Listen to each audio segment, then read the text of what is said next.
Okay, I'd like to start out by giving a big shout out to all the trolls that thought they were going to fill up every comment section on every video with remarks about my appearance and the layout of the room. I want to thank you for the fact that you proved my point completely in what I'm talking about in these videos.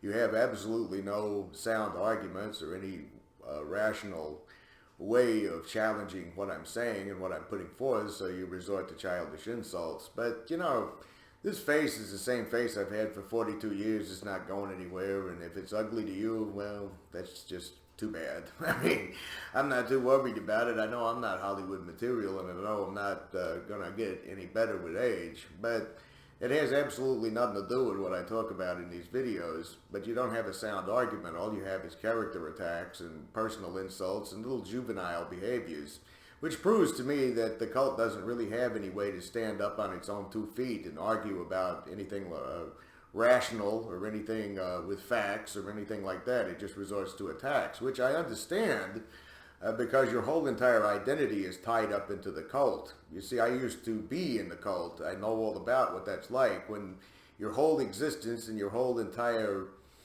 basis for life is wrapped up in something, and then you find out that that something is all a lie, and you realize that your fragile little egos that you use to puff yourself up when you're putting down newcomers and making fun of relapsers and talking about some people will die so that others can live, when you realize that's all phony and that your whole life is a lie, it tends to make you angry. The problem is you don't have anything factual to fall back on. And AA doesn't teach logic, and it doesn't teach reason, and it doesn't teach anything sensical, so you really don't learn a whole lot in AA. It kind of does something, I guess, to your, what is the term everybody uses now in these scientific magazines? Neuroplasticity. Yeah, you don't actually grow and mature when you're just being told the same negative reinforcement things day after day and meeting after meeting.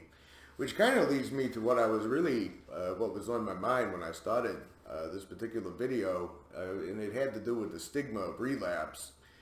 And it had to do with the fact that, you know, the AA cult has a whole entire derogatory chapter on fear. It even claims fear ought to be classed with stealing, which I never did understand exactly how that correlates, but, you know, we're dealing with a cult that's not very logical or rational to begin with.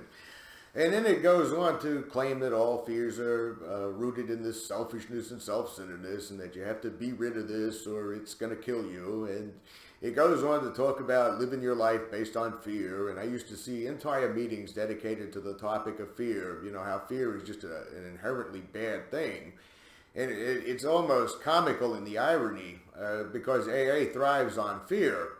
AA tries to instill a deep fear inside of you that if you leave, you're in danger of jails, institutions, and death. As a matter of fact, an organization that claims that fear is an inherently bad thing thrives off of fear. In fact, its whole foundation is built on fear. If it wasn't for the terror that if you left AA, it would be jails, institutions, and death, if it wasn't for the fear that if you ever left a comma or a quotation mark out of your forestep, that you'd end up drunk and in the shape you were when you got to AA, nobody would actually stay for any long period of time that's got any sensibilities about them. Now, I'm not talking about the arrogant AA bullies whose whole existence thrives on having to go to a meeting and get called on and spew their little, probably well-rehearsed spiels that they practice at home on what they're going to say, and you know, living off of all of the worship that they get in those meetings. I'm not talking about them. They may be beyond hope for all I know, or they may just be bullying sociopathic people. That's their outlet for that fills the void inside of them to beat other people down, which says a whole lot about them, to be honest. But when it comes to the sensible people in the world who are actually trying to quit drinking, who are actually afraid of their addictions, it's the fear and terror that they try to instill into you about leaving or about making your own decisions or about trusting your own thinking that's the underlying fabric that holds them together. Although I believe that's starting to change, I actually believe the whole narrative is eventually going to collapse with so many different outlets and so many different solutions as to what you can do about your addictions, and the fact that some of the medical community is kind of hopefully starting to wake up to this. Although there is the fact that the treatment center monopoly, with its billions and billions of dollars, signs a lot of paychecks from a lot of people in the medical community, so they're probably going to keep blindly supporting it, which is, it's really a travesty. But I remember when I had first got to AA, it's funny, all the major bad things that happened to me, the hospitals, the jails, the rehabs, the emergency rooms, all that happened after I got to AA. But when I got there, I really sincerely did want to quit drinking. And it was funny, you hear the thing, and it was subtle, manipulative brainwashing where they would talk about those who don't get it or just constitutionally incapable of being honest with themselves. And there was this buildup in my head that if I took a drink, it was like the worst thing that could ever possibly happen to me. There was so much terror, so much guilt, so much programmed crap in my head that I remembered when I went and relapsed the very first time in AA, there was this feeling. Well, first of all, I think anybody knows about these cravings that you could get if you've ever had a drinking problem. You got this voice in your head over here that's saying don't do it. You got this voice over here in your head saying go ahead and do it. And you got these two little voices arguing in your head, and you got all this anxiety-ridden feelings, and you got all this guilt-ridden feelings, and then you eventually, usually in my case, when that would happen to me while I was in AA, I've learned how to deal with it now that I've gotten away from it, but when that would happen, I'd end up drinking. And I remember when I would take that very first drink, I remember the first thing that would run through my mind was this horrifying feeling of, oh my God, I failed, I failed myself. I failed everyone. I failed. The program is right. I didn't do it correctly. Otherwise, I wouldn't be drinking this drink right now. And a drink became absolutely the worst thing on earth. It became an all-encompassing guilt trip where when I would, swallow some booze, I would think to myself, the whole entire universe is now conspired against me. And horrible things were about to happen to me. Terrible things are going to happen as a result of this. And it would become a self-fulfilling prophecy, because when you have a drink and that much anxiety and guilt and terror is attached to the drink, it's kind of a no-brainer to realize you're going to drink more. Today, for example, there's a lot of reasons for staying away from a drink. Are some of them fear-based? Well, of course. I think that's only healthy in spite of what AA talks about. I mean, if you drink alcohol and you get behind the wheel of a car, you're looking at a DUI. You're looking at killing somebody, maybe. You're looking at all kinds of negative consequences that can happen. And I was one of those people that whenever I drank, I wanted to go somewhere, And there's a part of me that just stays away from the drink because of that. It's not like I live in this terror, if I drink, I'm going to get in the car and drive these days. It's just a feeling of I'd rather not do that. If you drink too much alcohol, you're going to feel a bad hangover. You're going to be sick. You're going to have to deal with that. You're going to have to also realize that, if you drink a lot of alcohol for a long period of time, it's not good for you. These are all common sense kind of strategies that I kind of came to the conclusion with when I left Quackaholics Anonymous that kind of helped me get through the rough spots. Now, fear alone itself and terror alone didn't do much for me, to be honest, when I was struggling with addiction. You can try to scare yourself straight all you want to, and it just doesn't work. It was for me, when I realized I had the power to make the choice, that I was able to make this decision. I don't want to do this today. Not because there's some negative, horrifying consequence of karma that the universe is going to rain down upon me. Okay, not because AA higher power is going to punish me with some kind of horrifying consequences, not because I'm an inherently evil person, but because I'm just choosing not to do this today, that the drink itself lost its power. It didn't have the terror that it had for me in AA. The program terror that if you pick this up, you've proven that you're not one of them, that you've proven you failed the program, you've proven that they're right, that you must have not read the literature correctly, or you must have not said the prayer correctly, or you must have not turned your head in the right direction when you got up that morning. So therefore you have been struck by this evil karma that's waiting on every drunk like you because you're a loser, that's going to just take you down because you had a drink. And it becomes a self-fulfilling prophecy because you can't live in a state of terror all the time. And you can't live in this oppressive environment that says that you have to that you have to wholly depend upon this group of individuals. My screen went blank. Let me move the mouse there. That you have to live upon this totally insane premise that this cult puts out in order to stay away from something that's bad for you but has good feelings and does trigger the reward centers in your brain.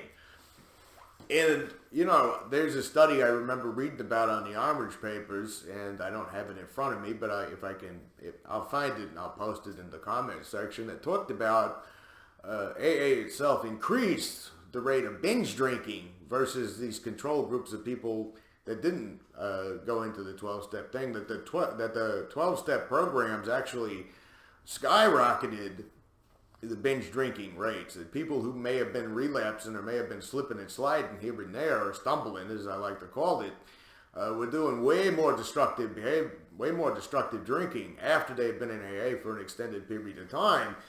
Which, of course, AA is not going to listen to any statistics. AA is not going to listen to any facts and figures, because AA is not interested in really helping you quit drinking. AA is just interested in one thing: its own self-preservation, it keeping the cult going. That's the only two things that it's about. The fear and the terror is not for your own good. It's not an educational thing to say, you know, I just don't want to drink anymore, and I need to find an outlet, or I need to find something to do to take away the desire to drink. It's not about that at all. It's designed to break you down and make you more dependent on it.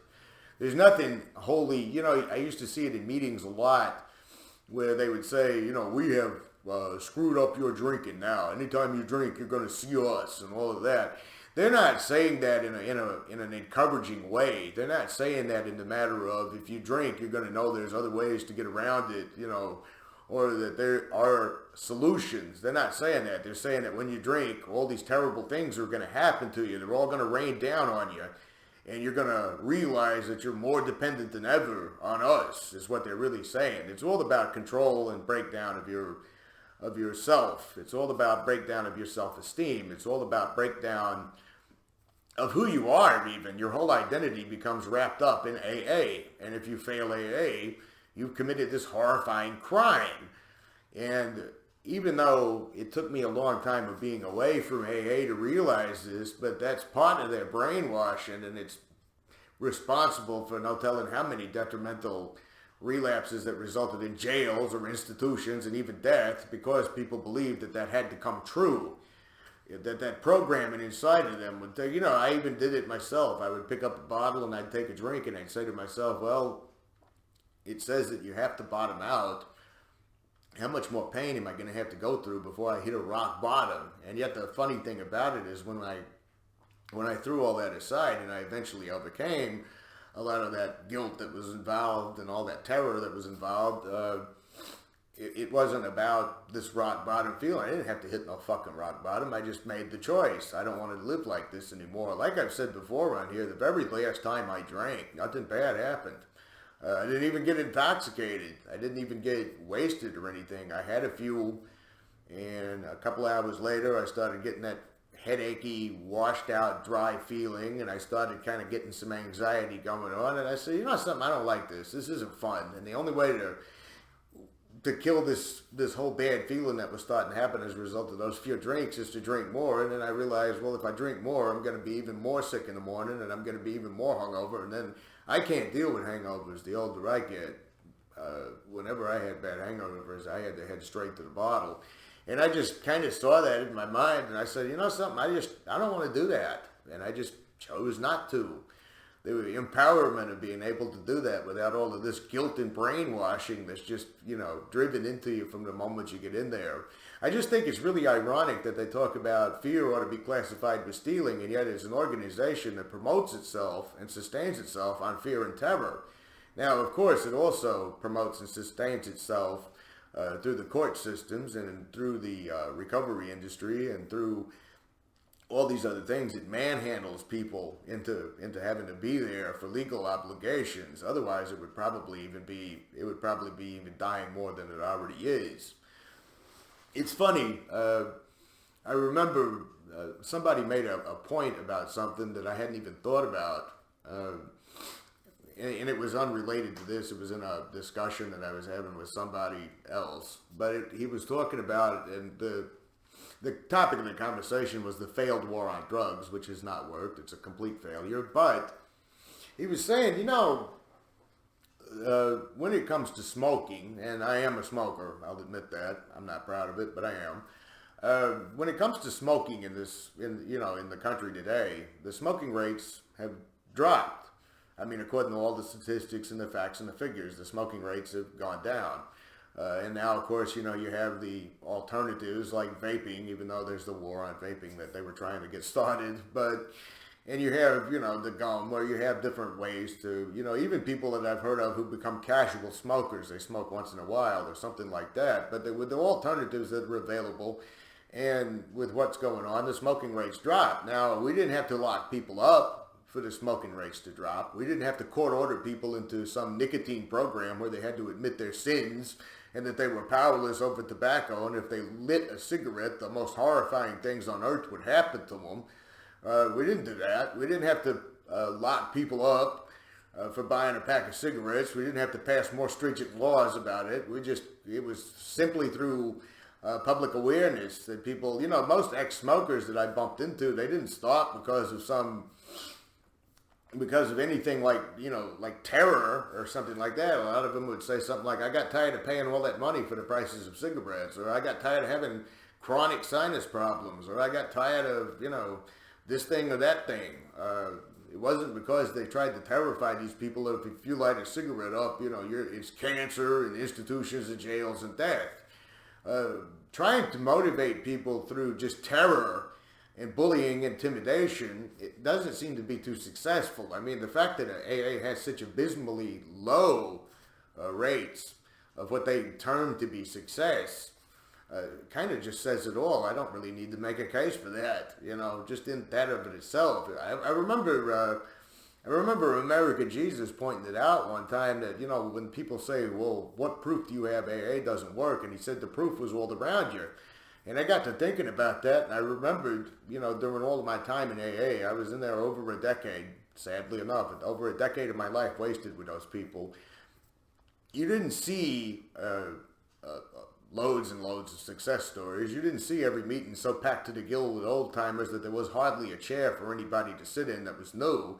You didn't see, like football stadium-sized meetings because thousands upon thousands upon thousands upon millions of people had 20, 30 years. Every AA meeting I ever went to was about the same. You had 4 or 5, or up to 8 or 9, sometimes the real big meetings. There was usually about 8 or 9 in the little clique. You had about 8 or 9 old-timer bullies that was running the whole thing with their team of sponsees that would lick their ass on command. You had all the people that was there court-ordered. You had all the people that were like myself at the time that was picking up their 100th white chip and was just still going to AA because they were programmed to go to AA, but you didn't see a lot of success in those meetings. So, I mean, the choice to drink or not to drink need not be all about terror and fear and intimidation, or this idea that you're an inherently bad person because you took a drink. I mean, if you take a drink today, you took a drink, okay? You didn't commit a crime. You didn't commit some horrifying, unimaginable sin which the universe will punish you for. You're a person who took a drink. That's all it is. Now, I know, of course, if you're buying into the AA narrative, you're going to believe that it only gets worse, never better, which, by the way, has been shown in many, many other alternate forms of recovery to be blatantly false. Or if you're in the program and you believe that, I had a lot of bad experiences when I was drinking and I got here, and now if I drink again, it'll be 10 times worse. You're actually the one choosing not to drink. You're the one saying to yourself, I don't want to go back to being what I was. It's not AA doing absolutely nothing for you. AA is just brainwashing you. Brainwashing you to not have any faith in yourself, not have any confidence in yourself, to believe that you're an inherently evil person because you had a drinking problem. It's, I think something that I want to devote another video to is removing the stigma of being an alcoholic, or removing the stigma of an addict, or having to have this label, having to have this identity wrapped up in that. And you think about the derogatory way that society talks about people with addiction problem. He's a drunk, he's a crackhead, he's a junkie, she's a slut, or, she's a needle freak, or something like that. It's a safe, effective thing that society has done to stigmatize people who have addiction problems, and it's safe to beat on them and it's safe to hate on them, and AA capitalizes on that. I think AA has done more to make the problem of addiction a stigma, probably than any phony moral majority has ever tried. In fact, I'm going to start a whole other video topic here if I keep going. I'm already at 20 minutes. But anyway, until next week, maybe.